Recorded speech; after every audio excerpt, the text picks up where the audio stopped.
President Joe Biden's administration on Friday asked the Supreme Court to lift a lower court's order blocking his plan to cancel billions of dollars in student debt.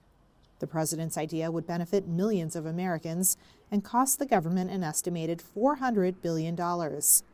We will forgive. In trying to fulfill a 2020 campaign promise, Biden announced in August that the U.S. government would forgive up to $10,000 in student loan debt for borrowers making less than $125,000 a year, or $250,000 for married couples.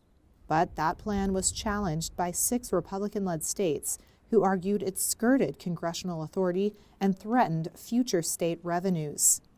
A federal judge dismissed their case for lacking legal standing, though a lower court in Missouri ruled to block Biden's plan while the states appeal the federal judge's decision. President Biden doesn't back away from a fight.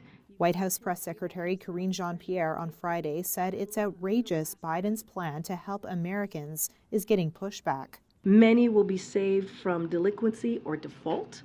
Others will be able to buy a home, a car, or just start a family. This is critical breathing room that many middle-class families were looking forward to.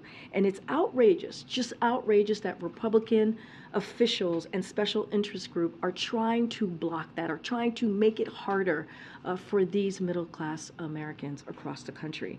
The Justice Department, in a filing, has now asked the Supreme Court to squash the lower court's decision, saying it leaves millions of vulnerable borrowers in limbo. The department also suggested the High Court could hear the dispute itself and make a decision on it by the end of June.